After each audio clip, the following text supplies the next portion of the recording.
Tindika Télévision, le conseiller indépendant autoproclamé, sans salaire, sans ordonnance du chef de l'État. Toujours Nanko, Bozo Kamoupepe, Toza Awa, Nankamba, c'est depuis hier, 14h, Tokomaki Awa, Makamouza Kitoko, Climat Kitoko, Bamfouleza Kobeta. Na rappelé Bino que ça fait 63 ans depuis la disparition. Il y a Motema, épouse. Il y a grand prêtre de Likundzinga, Papa Simoni Kimbangu Kiangani Awa. Donc, bayebisinga keno Kiangani dali Papa Simon Oyo, mais bango tout baza eloko moko so boye bakate makambo eza ndengwana na Papa Simoni Kimbangu Oyo akufaka pe azonga, donc c'est la réincarnation azonga epa ya Kiangani Oyo lelo azali mokonzi ya boule awa na terre sainte. Chers internautes, donc toza awa bobika nezala kama bolungulu pour célébrer 63e anniversaire de la disparition de Maman Mouilou. Chers internautes, donc bakonzi baza epelé awa membre du gouvernement, tout super information moko na to confirmer que la première dame pourrait être ici avec nous, mais ministre près, tout près du chef de l'État, Azapé Awa, donc son excellence Nana Manouani na Kiumba na prometa kibino que beaucoup talaba image ya son excellence Nana Manouani na Kiumba na Fumwalongo, donc Papa Simoni Kimbangu. Je crois avant tokota na masolo dali ebele auto solo là toza en direct yankamba makambo za ebele na li solo boyo qui est la succès na internet makambo tali ba passeport. Chers internautes, sans plus tarder, vous avez quand même des images, mais allez des photos, vous avez des vidéos et déranger binoté, mais vous avez quelques photos. Son excellence Nana Manouani na Kiumba, na Yemoko Mokonzi Yaboule, Papa Simoni Kimbangu Kiangani depuis la terre sainte. Regardez.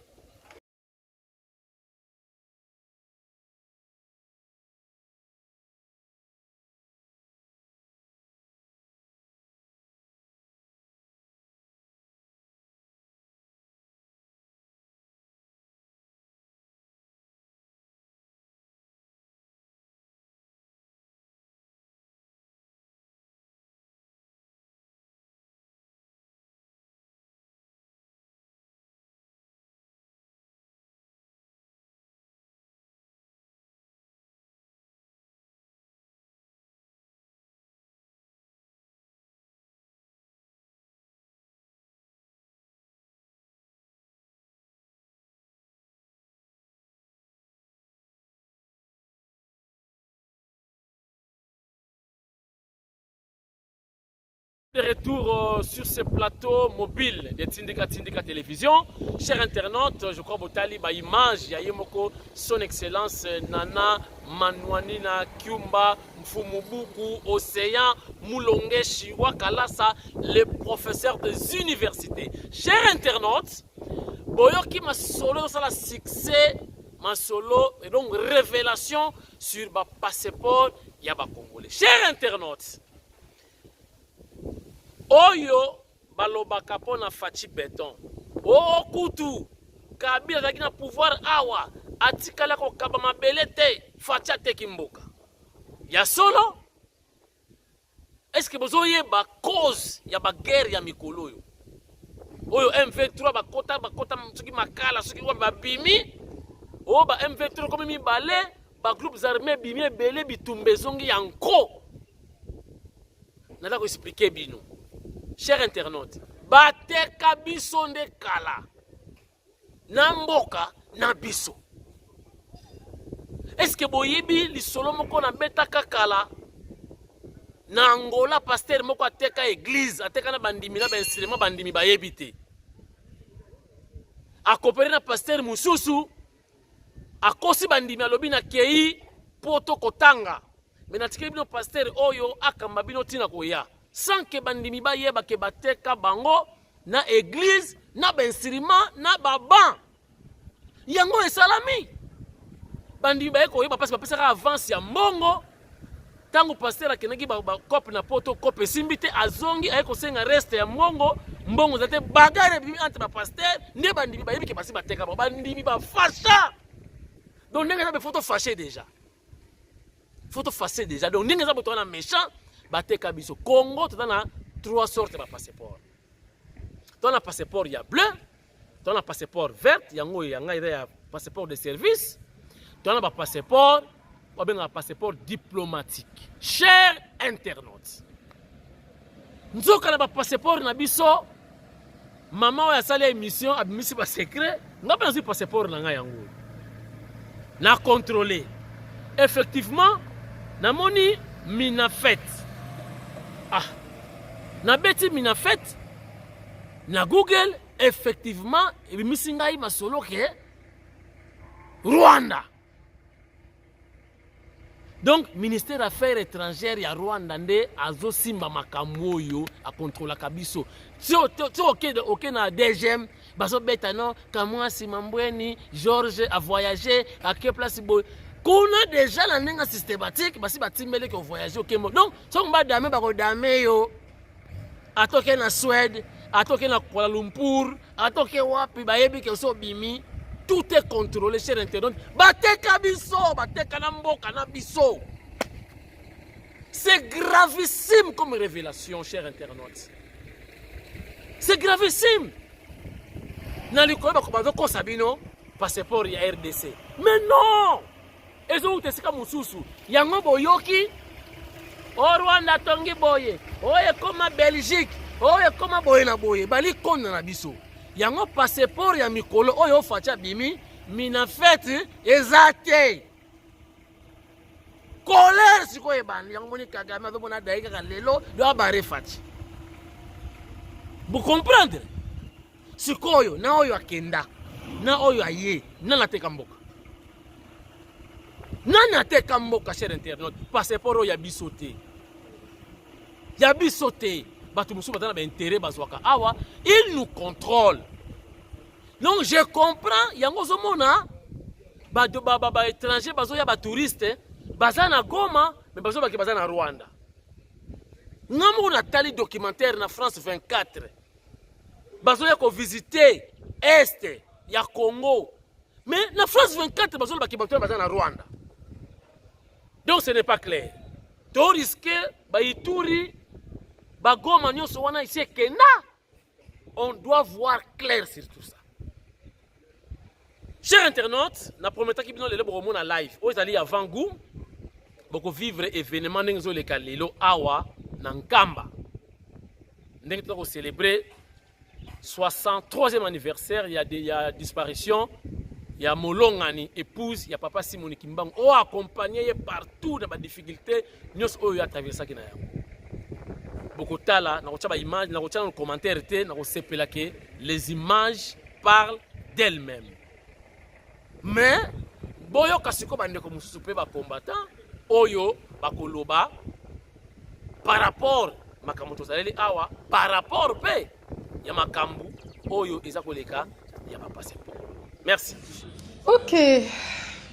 Alors, si vous avez votre passeport congolais, est-ce que vous pouvez ouvrir votre passeport congolais à la première page? Ok? Vous avez pris votre passeport congolais? Ok. Vous avez la date, votre nationalité et tout ça. Sur la droite, vous avez en dessous écrit Minafet. M-I-N-A-2-F-E-T. Allez sur Google. Tapez Minafet. Vous allez tomber sur le ministère de la coopération rwandaise. Donc, les passeports sont congolais, sont tous retracés par les Rwandais. Nos passeports congolais sont tous retracés par les Rwandais. Donc, quand vous obtenez un passeport depuis Kabila jusqu'à maintenant, puisque j'ai quelqu'un qui a son passeport depuis décembre et qui a aussi Minafet écrit dessus. C'est le ministère des Affaires étrangères rwandais. Alors, il y a, ça j'ai découvert par quelqu'un de l'Europe et par une autre personne de l'Europe, j'ai découvert que, il m'a dit que dans plusieurs ambassades et consulats congolais, le personnel qui est là sont en fait des cadres rwandais. C'est comme si c'était sous-traité par des ambassades rwandaises et que les hauts cadres qui sont là sont des Rwandais. Okay? Donc, prenez votre passeport congolais et vérifiez ce que je vous dis. Tapez sur Google et vous allez voir qu'est-ce qui se passe. Alors, pour ceux qui nous disent que Joseph Kabila doit revenir, okay, il faudrait d'abord qu'il nous explique pourquoi il a laissé, pendant je ne sais pas combien d'années, faire un contrat avec une entreprise qui sous-traite nos passeports au ministère des Affaires coopération étrangère rwandais. Et pourquoi, quand on tape là-dessus, okay, on tombe sur le ministère rwandais. Merci de m'avoir suivi et diffusez ça s'il vous plaît. C'est très important, il faut qu'on trouve une solution, il faut qu'on change ça, parce que ça veut dire que toutes les personnes qui ont déjà demandé un passeport congolais sont tracées. Ça veut dire qu'on sait qui vous êtes, on sait où vous habitez, on sait ce que vous faites, on sait où vous allez. Ça veut dire que vous êtes en danger. Voilà, est-ce que vous comprenez? Makamunyoso eleki na émission ya lelo, vous comprendre? Sikoyo, boye bisanga na lubino moko, boye bisangai. Nani ateka mboka? Nani azobundela mboka? Donc chef de l'État, c'est vraiment Fachi Beton. Moutazo bunda pona démocratie, moutazo bunda pona liberté. Mutu azo bunda pona ko libérer mboka nde yewana. Donc ba libérateur ya liboso, ezalaki ba libérateur anzimwanka. Libération des bandits. Donc Fachi azo bunda. Nayebi ke makambu mususu balobaka ngo te bato ebele bazoloba makambu wana te. Bo comprendre ce que lelo vrai libérateur da Fachi bitumba ebandi. Crise rekota na Rwanda kala mingi te. Donc Fachi azoko boucher sikoyo. Donc ba trou nyonso. Batio nyonso bakopa bimelaka oyo Rwanda gangelaka. Donc RDC mutelesa ka Rwanda. Oyo ezali mwa parti ya lisole bandi ko bima. Makambu ko bima ebele. Makambu eko bima ebele, je vous assure. Donc Kagame akobi lokola sikoyo adaye kaka. Donc eyinda kaka. Mais je crois Fachi Cheye maman na kleboa. Bakotike sous tante. Makambu mebele. Oyo ezali kaka moko bandi ko bima. Biso ba oyo donc Mawatro RDC Mawatro toza yango wana na yoka mutu moko lobaka ke ba Rwandais ba contrôle ka biso. Les Rwandais contrôlent tout. Maintenant on comprend. Masole bani ko bima moko eko bima ya ebele ya donc ya ebele. Ozana mo information pesa biso ko bomba te. Biso ne to panzango. Donc je comprends maintenant.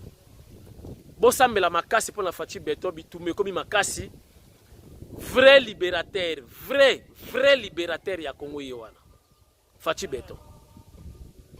Bosambela makasi pona bitumba ebandi. Donc makamebele bozomona a ils ont marché te bambongo nyoso kina na Rwanda. Bazo kumisa Rwanda mboka kitoko lukuta mbongo utaka awa. Ba maestro banoko systématique. Basi ba planifier batika makamutu ba circuit ezali mbongo ekendaka naturellement. Donc Fachi siko abandi ko bimisa makambu wana abandi ko tia siko ba clé ba trou bo sambela pona Fachi. Bo sambela. Yango bozo mona côté bozo simbate côté boye mobulu c'est tout un système. Donc bakeme bakete. Baza nzinga na biso, bazo tambola lokola ba lion, baza konguluma. On a eu des révélations. Ma soleil a ébélé ko bimandam. Ozana fuite ko bangate. Tinga la biso info. Toko poata kaka poata las. Toko funda bango pa ya Fachi. Congolais foyer baza nani. Congolais foyer ba pourquoi ma maison marché te. Congolais foyer ba relation nini tozana na Rwanda. Rwanda ba na rien. Komi kumisa ba do tonga ba do fabriquer ba mona ba usine beleko kanga makuna. Tozali awa. Bako lela. Il y aura graissement dedans la côté kuna. Bako fukama. Ni nango esi la kate. Toyebi ki bo agressa biso. faute ezalaki ya maréchal Mobutu. Mais sikoyo ekomi nini? Ekomi nini? Bandeko bosambela pona mokonzi ya mboka, s'il vous plaît. S'il vous plaît. Donc vrai libérateur désormais bozwa kombo oyo, les vrais libérateurs ya Congo, c'est Fachi Beton. Sikoyo alinga libérer biso na maboko ba Rwandais, a libérer RDC na système oyo bacha biso bakomisa biso esclave ya Rwanda. Okobima bozo voyager, tu te dis intellectuel, licencié, lukuta Rwanda de mwana lokola mwana sirage. Pas de contrôler yo. Akon les cas à tout moment. Koto ke ya yebi adresse de tino tika na immigration bango va contrôler. Bako li out. Et ça la raté. Ingérence oyo menda bana ko boya na yango yo. Donc sous contrôle ya Rwanda. Ezalaka pays munene bo pays continent RDC. Système est aussi là. Fachi Beton, continuez, koba ngati. Nzamba ko protéger yo. Tozape awa na dotika pe prière na awa na terre sainte. Na dotika ba na ko yebisa requête, na ko pesa requête na ngai papa Simon Kimbangu. Pona Fachi Beton. Merci bozala bien, bozala brancher, bo zapete. Lelo tindika mobimba. Donc après émission oyo nous avons bino live. Nous avons fait un 63e anniversaire. Il y a disparition. Il y a maman Mouilou. Il y a qui motema. Épouse. Il y a papa Simoni Kimbangu. Chers internautes, vous allez bien partout. Vous allez tindika dans les États-Unis, en Europe, en Afrique, notamment en Congo, en Océanie. Vous allez brancher. Vous allez batutu. Balanda lelo en direct. D'Nkamba. Makamuza koleka awa bodo vivre ngo na tindika en live. Tozali awa sous protection. Il y a Nzambe d'abord Yemoko, il y a papa Simoni Kimbangu et puis il y a son excellence Nana Manouani na Kyumba Boyebi qui est ministre près tout près du chef de l'État. Donc tozape biso mokote mbile sobe pas ali donc deux fois nous a très bien protégé et puis bon dans la brancher ba fanatique nyonso ya tindika bo zapete, bo vivre événement, ti aussi là, lelo, nkamba na nkamba. A tout de suite. Minifep, so monika minifep ana le comprendre que non. Ayeba. Mais ça quelqu'un m'a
chef de l'État.